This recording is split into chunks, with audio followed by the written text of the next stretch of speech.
Welcome everyone to Analytics in Action, hosted by Association Analytics. We have some special guests today. You'll see we'll introduce them in a few minutes. In the meantime, we've got some nice tunes in the background to get us started. And we're going to give it about a minute for everyone to get on. My name is Katrina McAfee. I'm the Senior Marketing Manager here at Association Analytics. Typically, when we're waiting here, we'll ask a fun question. So we thought today's question could be, what is your favorite song?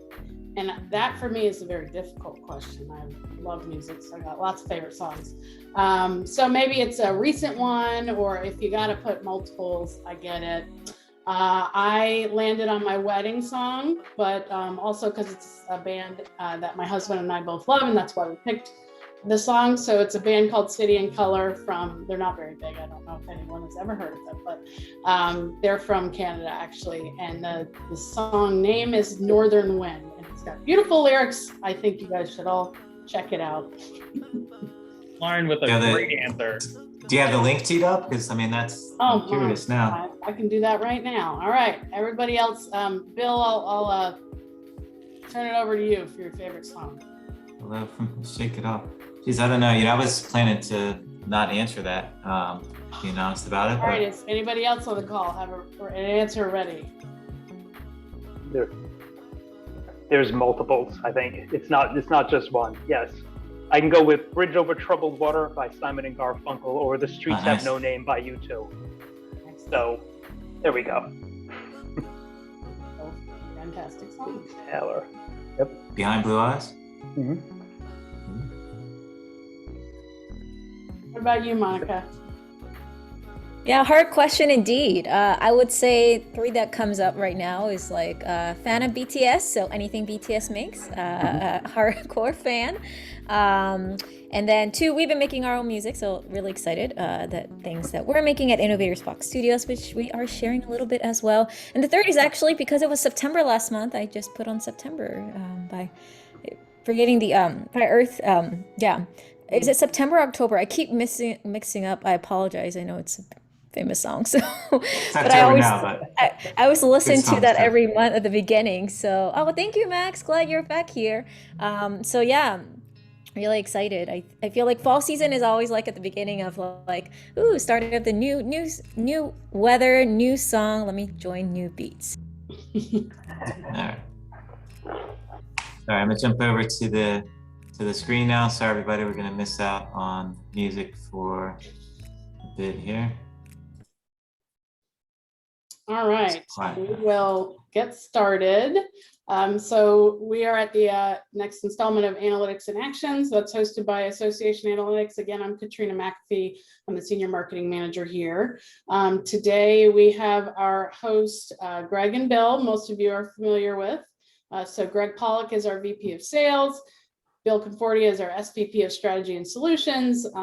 They both love data nerds, both love associations and helping associations use their data in more meaningful ways. And we also have today, we skipped over the topic. So today you're here to learn how to drive analytics adoption through culture and practice, which leads us to our special guests. We already introduced them, David Ricciardi and Monica Kang, founders of Culture of Analytics. I'm going to let them kind of give you a little overview of each of them, and then we'll get started. Thank you for having us. I'm having a siren pass by, so David, if you want to start first. Since I am siren free, I will go first. So hi, everybody. I'm David Ricciardi. So I'm a CEO of Proximo. We specialize in analytics. Kind of working with our customers to really help them analyze data and really turn it into something that they can develop insights from and act upon. And my partner in crime here around culture of analytics is the aforementioned Monica Kang. So hopefully the sirens are gone now. Yes, it just did. I live in DC, so hello, great to see everyone and meet new friends as well. Really excited to be here with David. Similar to David, I'm the co-founder of Culture of Analytics, where we get to jam in how we rethink about culture and data analytics in the workplace together. And myself as well, I'm the founder of my own company, Innovators Box, where we all cover all about culture, leadership, team development, and really answering the question, how do we create a workplace for all and really design and facilitate that through creativity. So really excited today because there were lots of important questions that we were diving into. So whenever you guys are ready, because I heard there's a story that Bill and Greg wants to share. Yes, thank you guys, and thank you for being here. So now I'm going to turn it over to Greg, and he'll take it away. Thank you. So I'm really excited for this session today and the content we're going to present. We're going to start off, as we always do, with a poll question, getting your feedback and opinions. We're going to have a quick little role play, Bill and I, and we're going to turn it over to David and Monica to run primarily the majority of our content today.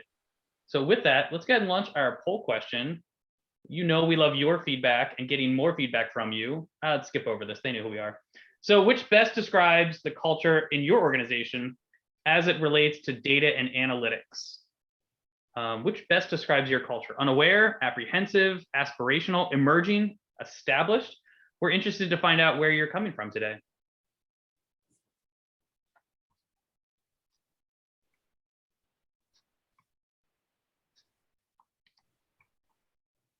Give that a second for everyone to vote. Yes. So Anya's asking if she can have a PDF of the presentation. Absolutely.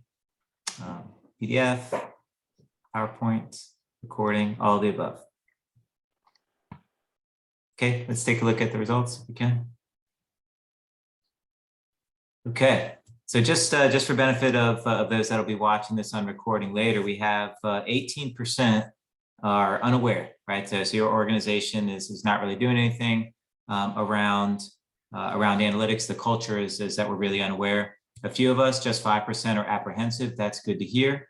About 9 to 10% are aspirational, right? It's something that we hope for. We want to do that in the future. Most of us are in emerging, right? So we're aware of it. We've started to develop this culture, and it's something that we're working on, right? So I think that's not surprising that most of us fall into that one. And 9% or 10% are established. So if you are in that category, we'd love to hear from you throughout, right? There's going to be a lot of questions. I think the rest of us on the call will benefit from some of your experience, and feel free to share any stories or really any expertise or experience that you've had along the way. So anything surprising there, guys? Any comments on so far? Can I add a note? Go ahead, Monica. Yeah, definitely. I'm curious about the emerging being the highest number. I wonder if we didn't have the pandemic and we weren't needing to rely on digital even more than ever, if we were ready even in the emerging stage. And so part of it, the curiosity is like, how do we make sure we ride the wave of learning and difficulty right now to really empower everyone who's wanting to translate the emerged to the established? So curious to hear actually both of your thoughts on that. Interesting. Yeah. And yeah, in fact, if for any of you that are in that category, right, would you have said the same last year, or maybe before, a year plus ago, right? Pre-pandemic. Right. And I would say emerging is also a very interesting term, because emerging could be anywhere from we've started to we're not there yet. So it's a broad spectrum, and most people fall into that spectrum. So makes sense. Yeah, we're getting ready to. In our next webinar series, we're going to talk about surveys, right, and how to ask questions. Things that's a good example of how not to word a question, right? When you want to get an answer that's more precise. So not following my own advice there in that case. Okay, so let's go to the second question then. What's the biggest obstacle to analytic adoption in your organization? So we're emerging, we're growing. What's the biggest obstacle to that analytics adoption? One of the things that ASE talked about at their annual conference was the biggest hindrance to association success is capacity. I just don't have enough time to do all the things I want to do. And I hear that from people all the time. I don't have time to do analytics. I'm spending all this time making all these reports.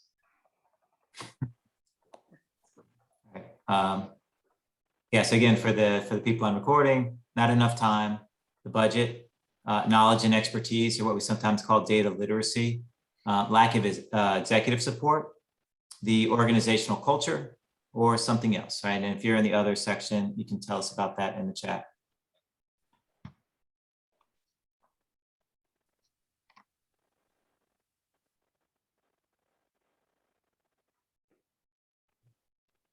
Okay, let's take a look.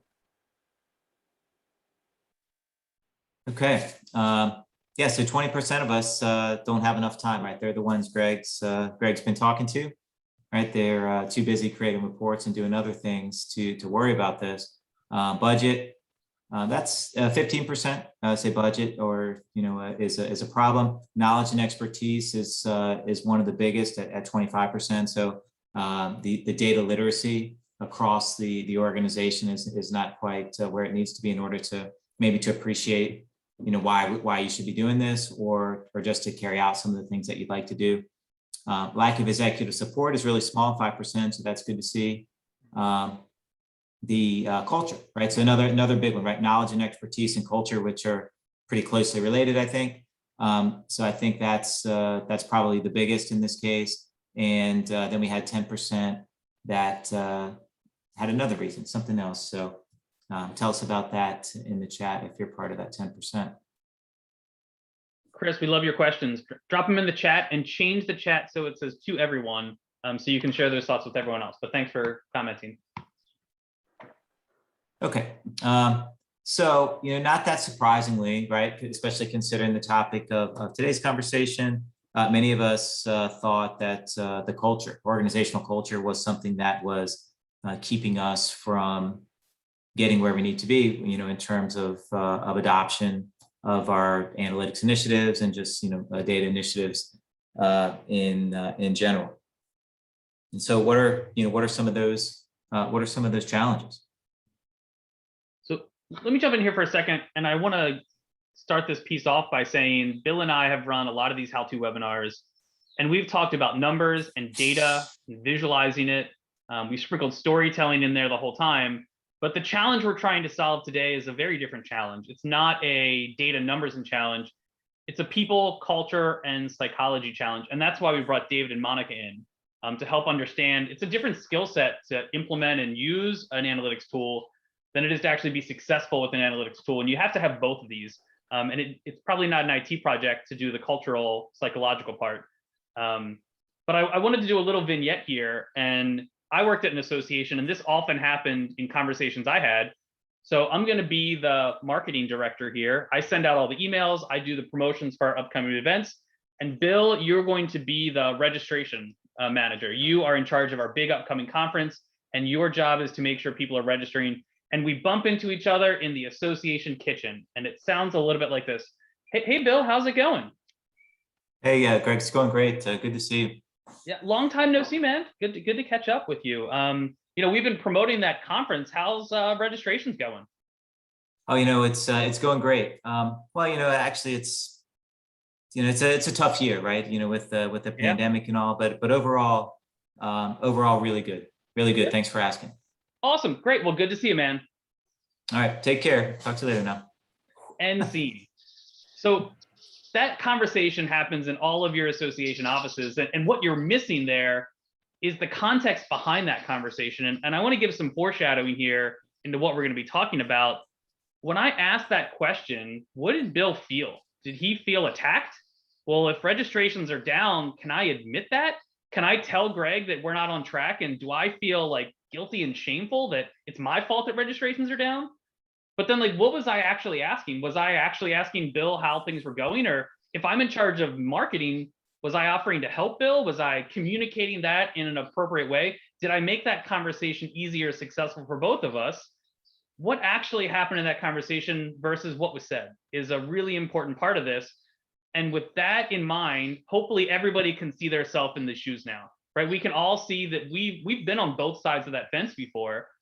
And it's not until we understand that and create a framework to answer that we're going to be able to push behind that. So I'm going to tag in Monica and David to help understand what really happened with that conversation and how do we make that better.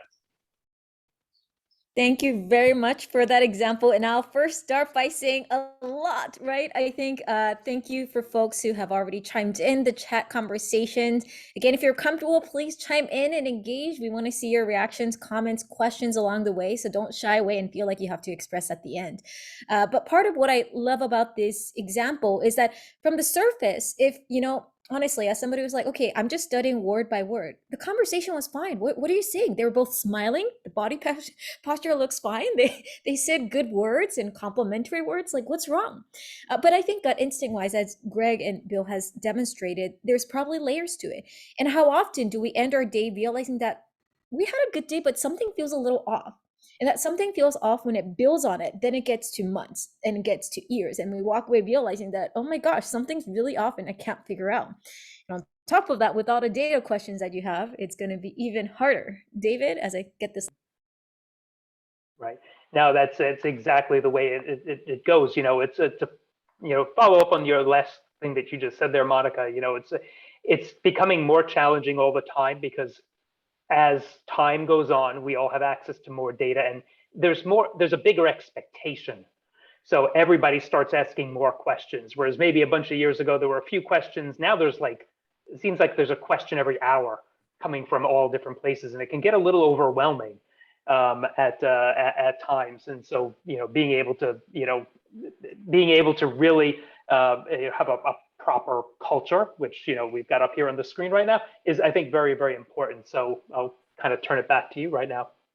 And so to build on that, for those who've seen my presentation, you probably heard this phrase from me before, but to build on David's point though, it is important to ask more questions. The key is, how do we raise the right questions? How do we raise and get curious about the questions? And so one thing that I do want to state is that our intention that we walk away from this time is leaving you actually with more questions and curiosity.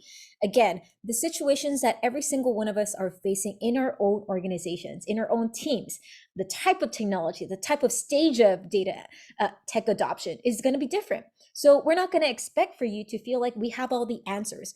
But I hope some of the answers you gain today is going to lead you to more questions and hence even more clarity. Because again, search engine wise, I mean, it's all out there, but it's what the questions that we've raised that's going to be really meaningful, which leads hence to our time. These are 5 things we want to cover. We'll share a story. We'll raise some questions, why this matters, what to do with it, and more questions with that. So I'll start with one question, which is, why do people really resist change? And this is a question that I feel honestly in that scenario that Greg and Bill just shared is a question that probably both party has raised. Why is this person always asking and checking on me? Like, I don't like that. And another person like, why are they person always not updating me when I wanted that? But probably the first phrase we're not thinking enough is, instead of saying why do people, which is me against others, maybe it's just us as human beings.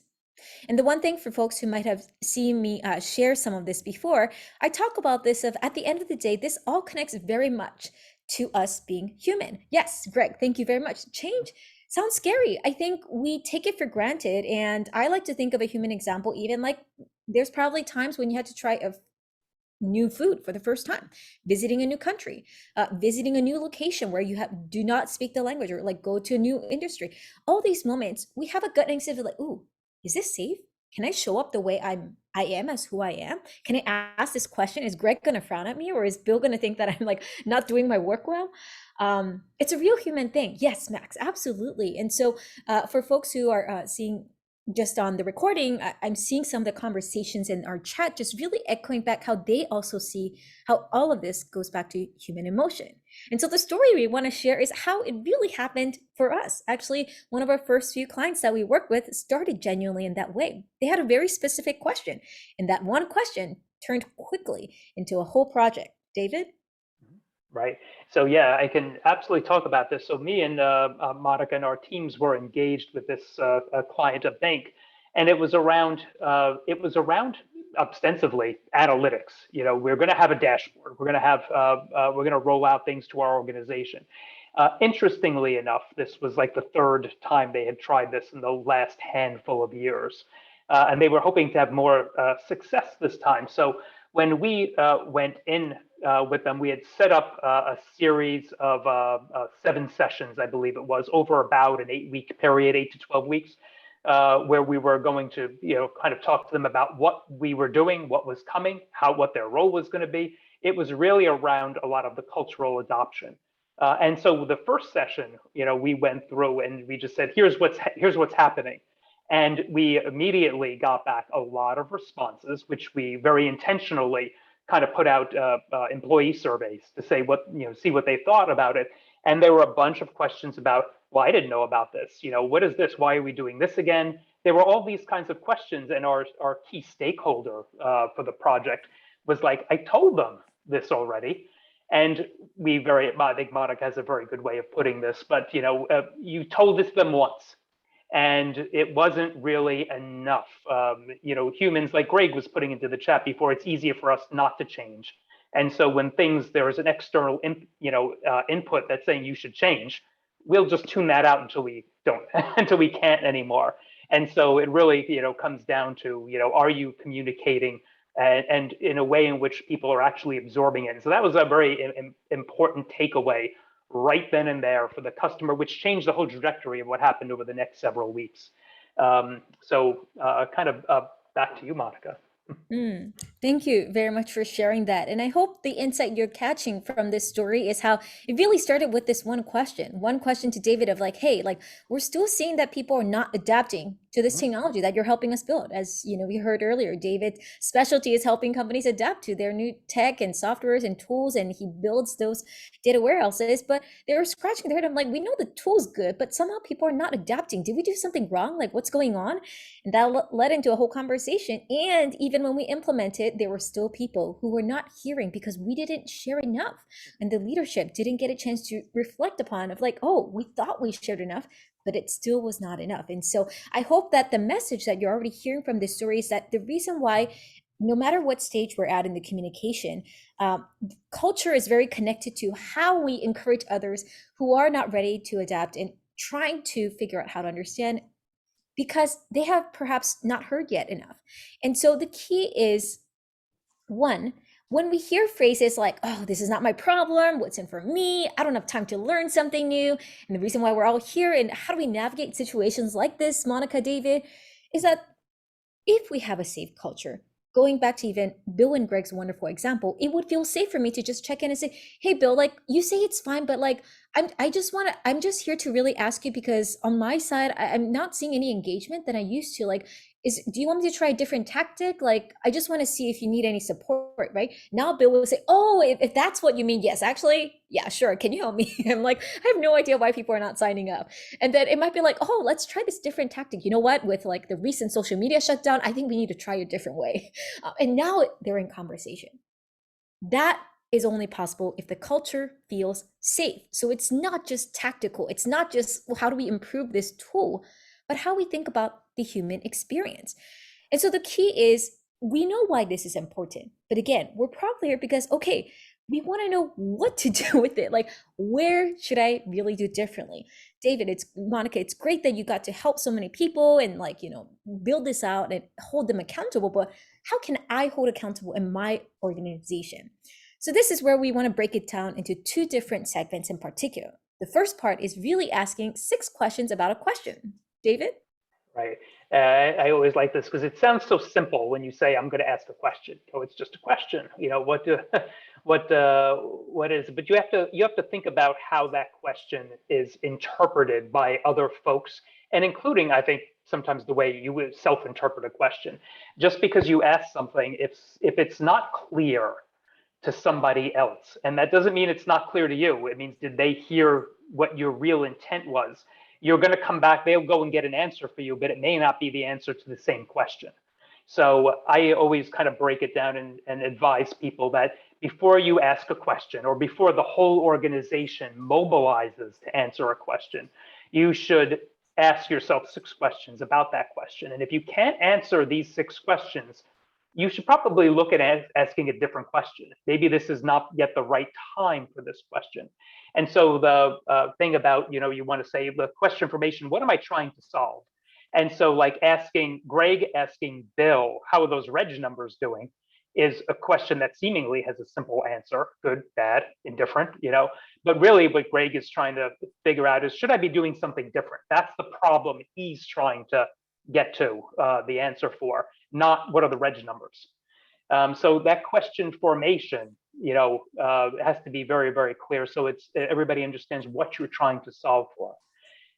There's a business evaluation portion of this, which is, all right, if I get an answer, how am I going to use that? So again, using the Greg Bill example, if the registration numbers aren't what they should be, then Greg can say, all right, I can try these different tactics that will inform based upon the registration numbers. Maybe they're strong in one segment, but another customer segment they're weak. And I know the way to reach that segment is this channel. So again, he has an idea of how we can use it based upon what the answers are. The technical evaluation, can I even do this?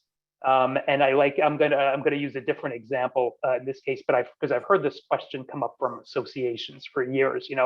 We have email lists, for our members or for our customers. Is the email list, good? Do I have how many of them are bad email addresses? So very simple technical evaluation. If you don't have a place in which you're storing bounce backs, it's impossible for you to answer the question about how many bounce backs you have. Seems very obvious, but people will ask the question not knowing that there's no technical way for you to even solve it. So your first thing is, how do I solve that technical question? Then you can go back and ask your other question. I'm big on ROI. If you get an answer to your question and you change and you figure out how to use it, do you see any savings or improvement that will come out of it? If you're not, you can make a change, but if you're going to make the same amount of money or not, save anything or not improve something, you might want to spend your time doing something else. So you want to think about, what you can actually get from an ROI standpoint. Focusing on application of it, all of the questions, the answers may inform that you should do something that you don't have control over. So the answer may say we should change the way in which we do this partnership with another company. But if that's a contractual obligation that you're committed to for 5 years, you really can't apply it, at least not for 5 more years. And the other thing is about change and monitor. I've seen this, happen a bunch of times, and it seems like an obvious thing, but you can get an answer, but if you in your mind are not committed to making a change, and then you're just asking a question just for the sake of getting an answer. You have to want to change, and that means you have to want to change, and the people around you that are stakeholders and involved also have to be, willing to change. And that can be a very difficult thing. Like Greg said, people resist change, but this is all about change in some respect. So these are 6 questions. Think about each one of these as you're formulating a question to give to somebody else, and see if you've got good answers for all of these before you go and get everybody else involved. So, David, I have a question about that. Sure. How do I operationalize this? And I'll give you an example. I was on earlier with the head of marketing, and he said, the board asked us a bunch of questions, and they asked us what our retention rate was. And we spent some time, we ran some reports, we did some number crunching, we came back with our retention rate, but at that point they had forgotten why they had asked the question or any of that. So the board asked the question, what's my retention rate? Do I start firing back these questions? Are these things I internally ask myself?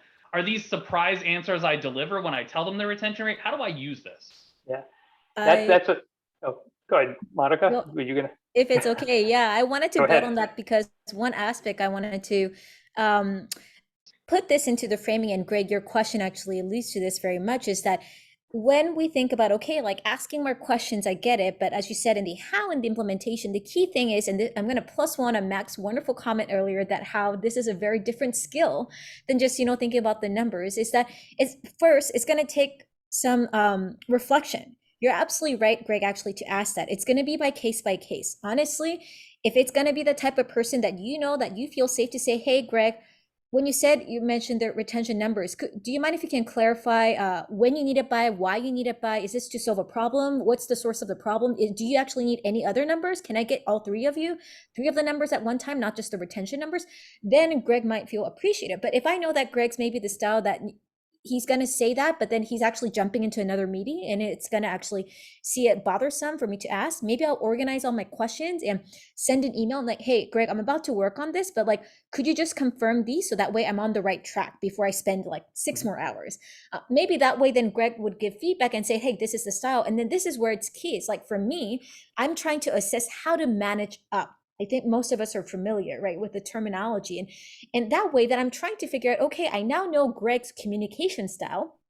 And I see that he tends to always like to think of, out of these six, really thinking about the question formation. He's trying to always solve it, but he also wants to really understand the business evaluation. So I better make sure when I bring it up that I'm not just talking about the analysis and the insights, which I do geek out about. I'm like, I want to know about the technical tools. Like, I want to see where, like, you save time here, but that's not what he's worried about. He's worried more about, like, how will I use this? How will my people use this?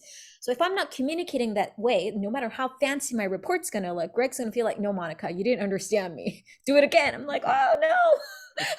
And so that's where what David is sharing is that as you're reflecting and you want to think of all of this, but the key is even more how you manage up, of course, how you also manage down.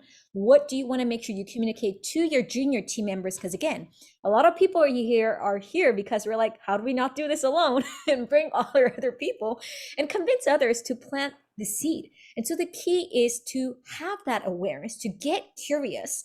And this is where the questioning part is very important. Being curious about, ooh, I wonder what communication style empowers Bill. I wonder that's different from Greg. I wonder how that's different from David. I wonder what my preference is. Because again, you're one of the stakeholders. So it's very important. Premise this also in how you like to be communicated and what empowers you.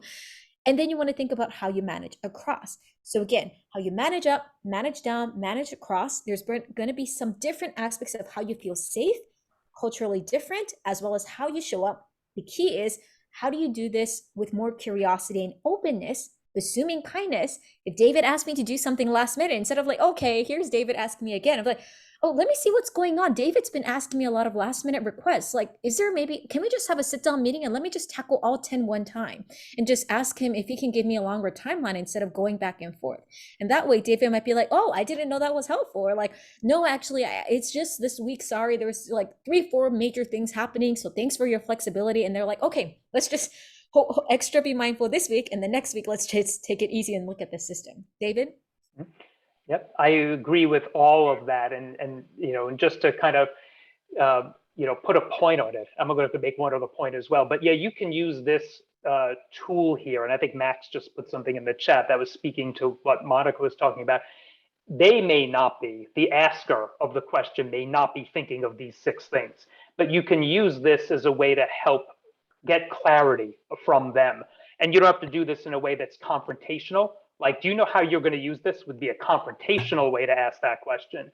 But, can you give me some insight into, what you're asking this for? Because then instead of just giving you a retention rate number, I can give you some context around it and give that as additional input. And then somebody will take that in a way that's like, oh, okay, you're not just trying to get out of doing it. You're trying to, actually understand more, and that would be appreciated.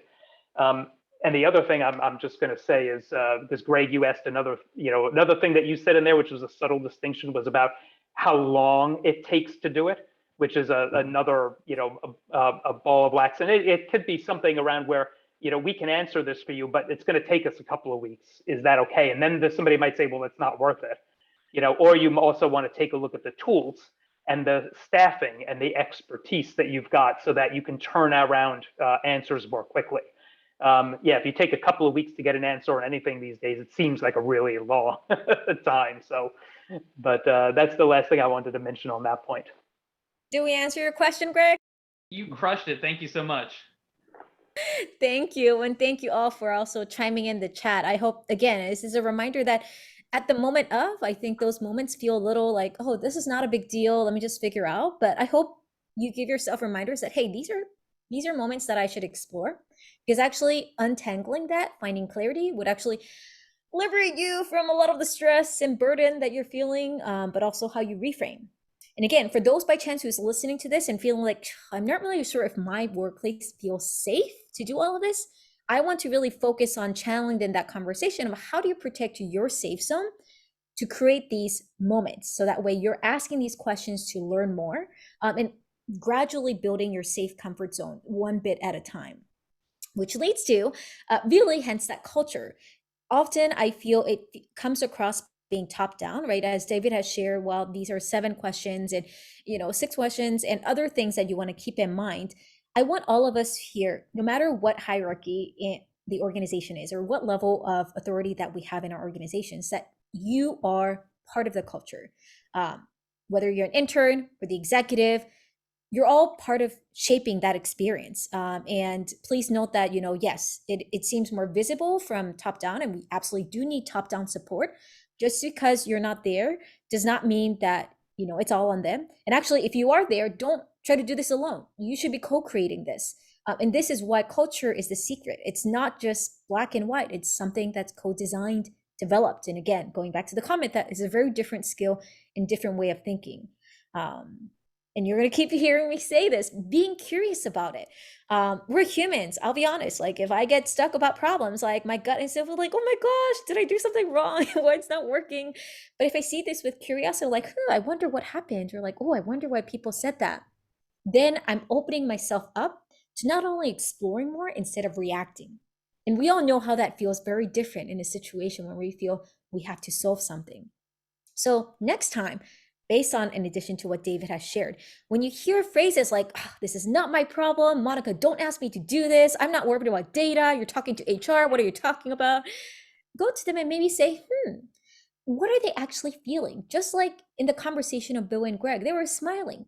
But what are they actually wanting to express? Maybe Bill is saying like, hey, this is a busy time. Don't keep bugging me about the same question you asked me yesterday. And maybe Greg forgot because he's actually checking in on 10 events and like, trying to keep tabs on it. And actually he also is expressing, I need help. I want you to tell me how I can help you, but I forget. So take a moment to digest. And again, you'll have the slides again. So I really encourage reflecting and seeing, are they perhaps saying that this isn't maybe my job call, or like, I don't feel empowered to make that decision, so I feel more stressed. Or I feel like, when you say that, oh, this is something that we have to change into, are you disrespecting my expertise? I mean, Monica, I've been doing this for years. There's a way this works. Please don't dare to say that. Let's see it with empathy. It's absolutely understandable why we feel that way, and how do we assume kindness, hence, in that process. And plus, do we know if we actually earn their trust? Maybe we are saying those things, but we haven't actually checked in to say, hey, just Greg, Bill, and David actually know what I mean. Like, did I actually do a good job to earn their trust? Do you feel like if I had a bridge, they would be like, oh yeah, Monica's holding the bridge. We're going to be fine. We know this is going to be covered. Or did I maybe not show my best behavior that they feel like, no, we got to check in.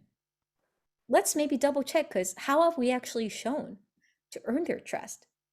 And this is why, going back to the examples David shared, communication is so, so crucial, not just in the frequency, but also in the intention, how we say it.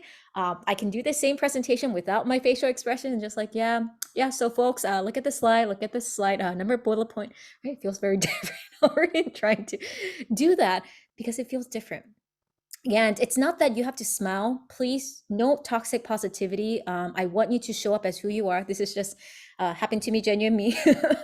But I'm tired. I'm human too. So when I'm tired, I try to make sure I recharge. And so because I want to be intentional in my communication, that's what I do as an individual. Because if we want to reduce as many miscommunication, we think about, how am I earning trust, building blocks, and taking the feedback one thing at a time. Because it's messy. There's going to be moments where there's going to be room for miscommunication and things that feel different. And all of this constantly is based on psychological safety. You continue to build on the blocks of like, hey, if I said something that it feels safe, am I seeing the feedback loop? Am I seeing the guarantee? And I think we've all, spoken a little bit of some of the examples of what it looks like when we don't see that. So again, the key through that is, how do they know you got their back? What are cues that you are being reminded? Is it that they know that when you were asked to look up some information, that you follow up with not only the results, but questions of like, hey, just so you know, these are additional questions that might be helping you. How does it really feel? Because again, those are moments, not the big things, the small moments that build up that really remind us that, hey, I feel accountable, but also really appreciate it when this person steps up and builds in. And this is the whole reason why David and I teamed up to create Culture of Analytics, because I geek out about the people part and the culture part, but I honestly am not the data person. I do not know to the extent that David does. And this is the reason why when we kept hearing these problems, both from the culture side and the data side, we realized there needs to be a team who actually can speak both language. And again, I know that's why we're all here, because probably some of you is like, yeah, I got a good grasp on the data, but somehow I don't know how to talk about this in a culture lens. And for some of you, you're like, actually, I think I'm comfortable with the culture, but I don't know how to talk about the data. This is why David and I found that this is a flow that works really well. And I'm going to share this, again, whatever your assessment is, this is how we process things. But, you might have a way of how you want to assess, rethink, build trust, adopt, and optimize. But you see, building trust is not from day one. I cannot expect anyone to trust me when I have not shown how I'm rethinking, how I'm actually assessing. So it takes time. And as you can see, all of this takes a lot of communication, consistency, and transparency. David? Yeah, absolutely. I mean, you've kind of summarized a lot of things with this one, slide, but it is a process that is necessary for any sort of analytics to succeed. You've got to have access to that data, and you've got to think about it, and you've got to really trust in not only the data, which it sounds weird because data is not a thing. I mean, it's not a person. So, but that's actually the easiest thing, because the data will be right or the wrong. You're going to trust it or you're not. But being able to talk about that data with your co-workers and your colleagues and all your stakeholders, that's the more difficult, trust to build. Because everybody, to an extent, doesn't have time. We saw that come up as, what the second most problem to analytics when we were doing the poll before. It comes down to time. So you want to make good use of that time, which means you really want to engage with somebody that wants to be engaged with.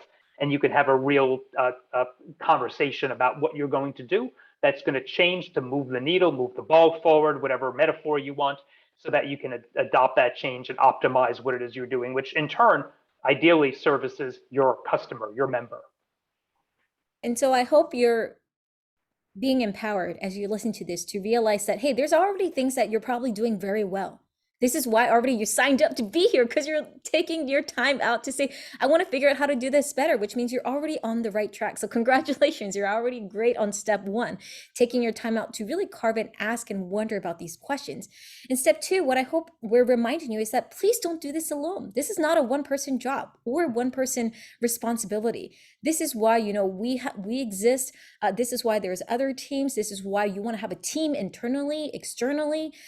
So, we're happy to help as well, but most importantly, build your allies internally. Do not try to do this alone. And if you feel like you don't have those allies, that's a good starting point. Let's have a conversation to see, how do you find those allies? Again, not just in your data team, but across the department who really understands and support. Because if we did always what we've got to do, then we're not bringing change. So as Ed Foreman said, if you always do what you've done, you will always get what you've always got. So when we're seeing the result that we don't like, might want to try something slightly different. Every small change matters. So be patient, be courageous, and through that, I hope that you ask many more questions with curiosity, openness, assuming kindness, and we're very grateful in that next time when you think about, why do people really resist change? You wonder and say, oh, wait, it's not people. It's just human being thing. Why do we as humans really resist change? And what can we learn from that? So with that being said, I think we pass it back to Bill and Greg. All right. Yeah, you can't expect change by repeating the same thing.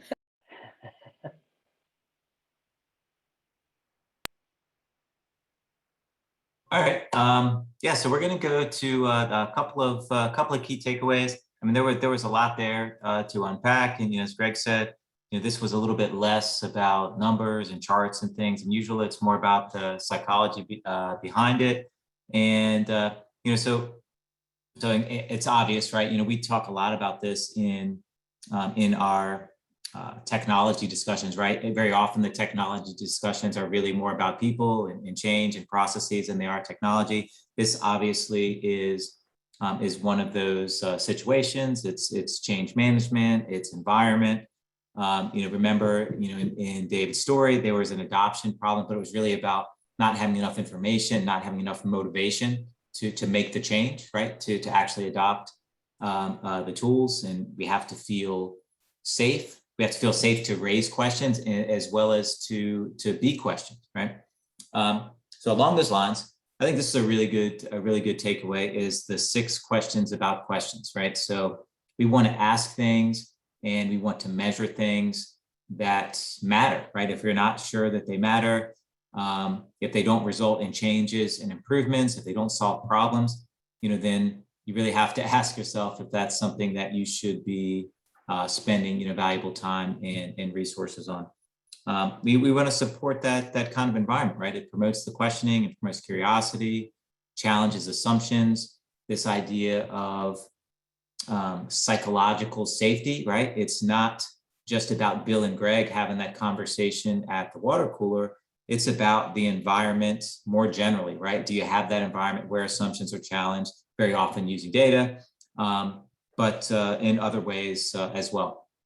The culture change is something that requires specific and dedicated focus. It's this process of continuous improvement, and the data and the analytics. Even if you have a tool where all these things are available to everyone, that's really only the tool. It's how you communicate the insights and things around that are ultimately going to be most important in terms of adopting and successfully implementing those analytics. So I'm gonna give David and Monica a chance to. Yeah, sure.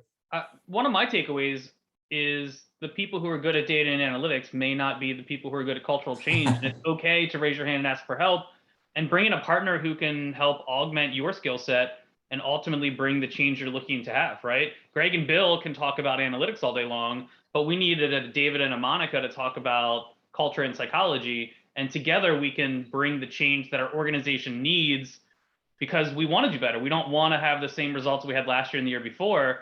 And we know that collaboration is the key to success here. And you probably have that partner inside your organization who can bring the cultural change, who can understand the personas and the people. And if you need to partner up with them to deliver success, that's the key. That's the key to unlocking that change you need. Great. David, anything to add? No, I think that's absolutely a great place to kind of leave it, because it's a terrific summary of everything that we've been talking about here for close to 50 minutes now. All right. Yeah, this one. One more ahead, thing Monica. is don't go alone. This is why one thing I forgot to mention is we do have some worksheets that I hope could be a helpful reference, so that way you have this in a digestible information. So I put my email again, info@cultureofanalytics.com. Just send us a quick email, and we're happy to share it. We have 2 references, so that way again you can have that 1-pager reference, so that way you have a cheat sheet for yourself. And again, don't try to do all of this alone. This is hard work. All of what you're doing is very hard work. So please give yourself a bit of pat in the back. All right. Great. So thanks for hanging in with us for a few extra minutes today. As usual, there's a very, very short survey at the end of this. Will give you a chance to give some ideas on what we can do in future webinars. You guys know that we pay close attention to that. But speaking of surveys, our next installment in the how-to series is about surveys, right? How to get actionable results from surveys. So we're going to be sending out a survey, or you can use the QR code on your screen now. The Association Insights 2021 survey. It doesn't take long. It'll just take you a few minutes. And what we're going to do is we're going to analyze those results kind of like live on our next webinar. We're going to go through the thought process for how we created the questions, why we did that, the way that you kind of design a survey generally, how you should word the questions, all those kinds of things. And then in 2 weeks after that, we're going to look at the analysis of the data and what actions we can take from that. So I know that this is a topic that a lot of people are interested in. Hope that you will take the time to fill out the survey, as well as join us on November 3rd, so that we can look at how to get actionable data from our surveys. So with that, wish everyone a good afternoon. Thank you for your time. Thanks to David and Monica for your expertise today. And we hope to see everyone again soon. Thanks for having us. Thank you, everybody. Thanks for joining us. And thanks to everybody who attended in the chat, sticking out with us. Scan that QR code, take our survey. And I'm really excited to stump Bill with questions about our survey data and watch him build visualizations in Power BI. Hopefully everybody can join me and enjoy in the fun too. All right. Bye, everybody. Thank you.